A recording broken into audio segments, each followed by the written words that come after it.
nk'uko nta mategeko ya shitani abaho nta n'amategeko y'Imana abaho ubona wowe amategeko y'Imana urayabona n'Imana ntiwaryica itegeko y'Imana wowe waryica nkandi n'Imana yaruze ngo ntuzaguruka nari ari automatisme urumva Imana ni gihanganye ishyizeho itegeko wowe waryica gute se kumugana ati nk'uko nta mategeko ya shitani abaho nta n'amategeko y'Imana abaho wowe ubwawe ushobora kuba wabona se cyangwa ngo uvuge ngo hari icyo nayamaza kuko niba wararemwe ukaba uri umuntu ntabwo ushobora kuhaguruka mu kirere wowe ubwawe udakoresheje ibindi bikoresho nuko Imana yakuremye nuko ifi nayo iba mu mazi ikaba itakurira igiti ubuzima bwayo bwose ntibe yakibasha iryo ni ryo tegeko ni ryo hame riri aho ngaho ishobora kuba itahinduraho inyoni ikaba nayo igomba kuguruka mu kirere nayo itaba mu mazi ayo niyo mategeko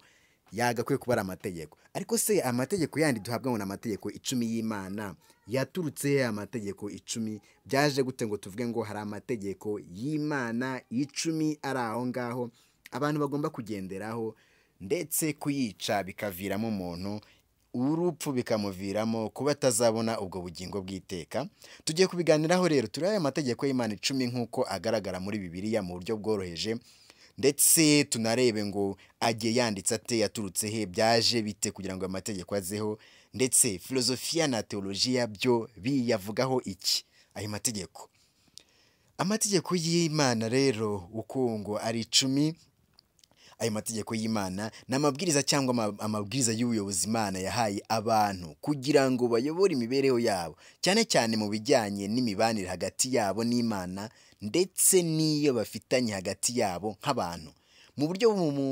bujyanye bumenyerewe cyane cyane mu muco wa Gikristo n'w'Abayahudi ayo mategeko yamenyekanye nk'amategeko 10 izo arizo 10 commandments cyangwa 10 commandements de Dieu yatanzwe n'Imana ku musozi wa Sinai binyuze kuri Musa waruriyo ubandi bita Mose nk'uko bivugwa mu gitabo cy'Itangiriro no mu gitabo cyo Kuva mu byanditswe bitagatifu nk'uko tubibona muri Bibiliya amategeko y'Imana 10 nk'uko agaragara muri Bibiliya mu buryo bworoheje hari irya mbere uvuga ngo ntuzagire izindi mana ushyira imbere yanjye imbere y'Imana urajya ntuzikorere igishushanyo cyose cyangwa igishushanyo cy'icyo ari cyo cyose kugira ngo ugisenge ntuzavuga izina ry'Imana mu busa cyangwa se mu binyoma uzajye wibuka umunsi w'isabato utagatifuze guhimbaza umunsi w'Imana wubahe so na nyoko ntuzice ntuzasambane ntuzibe ntuzabeshye cyangwa se ngo ubeshyire abandi ntukararikire umugore wundi ndetse ni by'abandi ntuzifuze kwiba cyangwa se kwangiza iby'abandi aya mategeko rero uko ari 10 aya mategeko uko ari 10 Imana yahaye muntu ibinyujije kuri Musa wari wagiye ku musozi wa Sinai reka turebe ibyo asobanuye mu buryo bwimbitse amategeko y'Imana atandukanywa mu byiciro bibiri ubundi hari amategeko yerekeye imibanire y'umuntu n'Imana kuva ku itegeko rya mbere kugeza ku rya 4 ashishikariza abantu kugira ukwemera k'ukuri gusenga Imana y'ukuri kuyubaha no kwihesha icyubahiro aya mategeko kuva ku rya mbere kugeza ku rya 4 ashimangira kandi isuku n'ubutagatifu mu mibanire y'umuntu n'Imana cyane cyane binyuze mu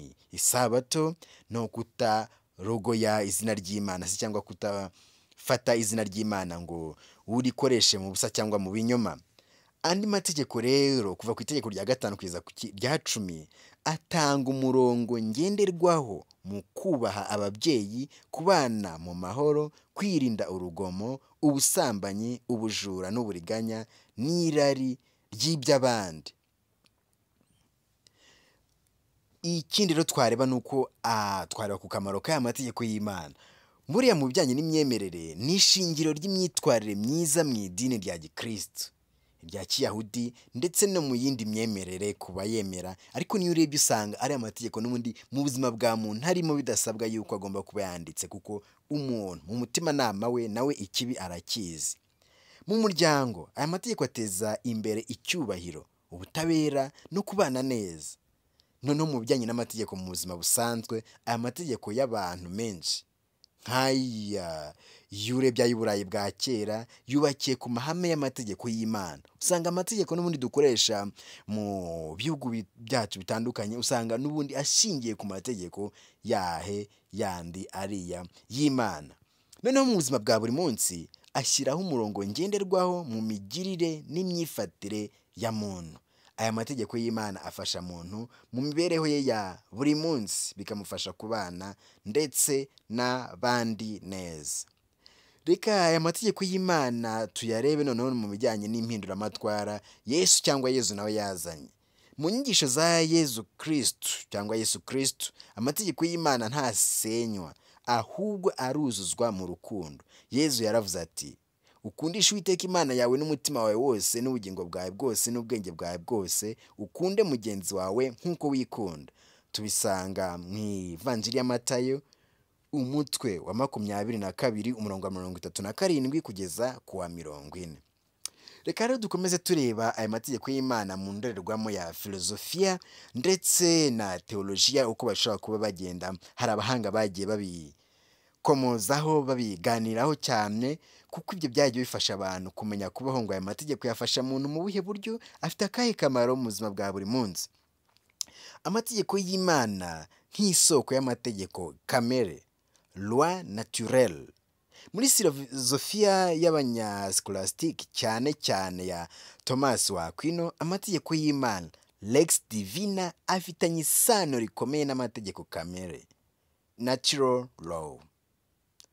Thomas wa Aquino wavuyeho mu 1225 kugeza mu 1274 yemeza ko Imana ari isoko y'ubwenge, logos n'ubutungane.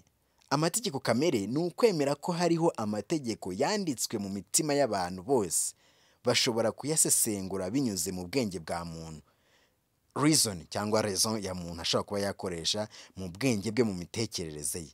Ariko kuko ubwenge bwa muntu bushobora kuyoba, amategeko y'Imana yanditse no mu byanditswe. Ni Imana iduha urumuri rwo kubona ukuri nyako, bityo ni nk'urwego rwo hejuru rw'amategeko. Lexa aeterna, itegeko ry'iteka. Tukagira lex divina, amategeko y'Imana. Tukagira lex naturalis, amategeko kamere. Hakaza na lex humana, amategeko y'abantu. Filozofiya irerekana ko amategeko y'Imana atari amahame apfobya ubwigenge bw'umuntu, ahubwo ari uburyo ubwenge bw'ikirenga bw'Imana buyobora ubwenge bwa muntu. Amategeko y'Imana tuyarebe n'umutekano rusange. Kuba filozofe nka John Locke, nubwo atari uwemera amategeko y'Imana nk'uko Kiliziya ibyigisha, yemera ko hari amategeko y'umuco, moral law, yaremwe n'Imana agenga imibanire y'abantu. Bityo amategeko y'Imana agira uruhare mu gutuma habaho uburenganzira bwa muntu, nko kutica, kutiba n'ibindi byubahirizwa no mu mategeko ya leta. Usanga n'ubundi mu buzima busanzwe ayo mategeko tugenda duhura nayo, ariko se koko ayo mategeko y'Imana abaho hari ahantu yaturutse? Reka turebe mu ndorerwamo ya teolojiya uko bimeze. Augustine w'Hippo wabayeho muri 354 agatabaruka muri 430, yavugaga ko amategeko y'Imana ari impano y'urukundo rw'Imana, ntabwo ari amabwiriza y'igitugu, ahubwo ni inzira iganisha ku butungane n'ubugingo buhoraho. Yaravuze ati, amaherezo Imana irakunda, ntituyikunda mbere. Iyo dukurikiza amategeko yayo, nuko yabanje kutugirira ubuntu. Tubasha gukurikiza amategeko yayo kuko Imana yabanje kutugira ubuntu, irakunda, nibanza kudukunda, natwe tugakurizaho kuyikunda. Kubw'ibyo kumvira amategeko y'Imana si uguhatirwa, ahubwo ni igikorwa cy'urukundo. Iyo twumviye amategeko y'Imana tuba dukoze igikorwa cy'urukundo. Reka turebe rero teolojiya ya Thomas wa Aquino, we icyo abivugaho. Thomas rero yerekana ko amategeko y'Imana atagomba gutandukanywa n'impamvu cyangwa ubwenge. Grace perfects nature, ubusabane n'Imana, ubuntu bwayo buzuza ubwenge n'ubushobozi bw'umuntu, ntago bibereho kubwuzuza, ntago bibusimbura. Iyi ubusabane n'Imana ntago bije kugira ngo bisimbure ubwenge bwa muntu, ahubwo bije kugira ngo bibwuzuze ndetse binahe ubushobozi umuntu. Uyu Thomas wa Aquin aratwereka ko amategeko y'Imana adufasha gushaka icyiza nyacyo, guharanira ubutungane, kugera ku mahoro y'umutima no ku buzima bw'iteka. Reka turebe Yezu, cyangwa Yesu n'isano y'amategeko n'urukundo. Yezu ntiyahinduye amategeko y'Imana, ahubwo yayazamuye ku rwego rwo hejuru. Yaravuze ati, ntimwibwire ko naje gusenya amategeko, ahubwo naje kuyuzuza. Tubisanga mu Ivanjiri ya Matayo umutwe wa 5 umurongo wa 17. Yayashyize mu nyigisho y'ingenzi: urukundo, ukunde Imana, ngakomeza hanyuma ukunde na mugenzi wawe. Nuvuga ngo ubundi nk'uko twabibonye hejuru, amategeko y'Imana n'ubundi bijyanye n'urwo rukundo. Wakunze Imana ugakunda na mugenzi wawe, amategeko y'Imana uba warangije n'ubundi kuyubahiriza. Reka turebe noneho na teolojiya y'umukiro, iyo twakwita soteriology. Itwereka ko amategeko y'Imana atari igikoresho cyo kuducira urubanza, ahubwo ni inzira ituganisha ku gukizwa binyuze mu rukundo no kwiyegurira Imana. Aya mategeko rero nta kindi abereyeho, ntago ari ukuvuga ngo ninkora bino Imana yashyizeho kugira ngo izabone uko izaduhana, izadutwika se cyangwa izatujyana muri uwo muriro utazima, ahubwo ni ukugira ngo turusheho gukizwa binyuze mu rukundo, tunagarukire Imana. Reka turebe umwanzuro muto twafata ku isesengura rya filozofiya na teolojiya.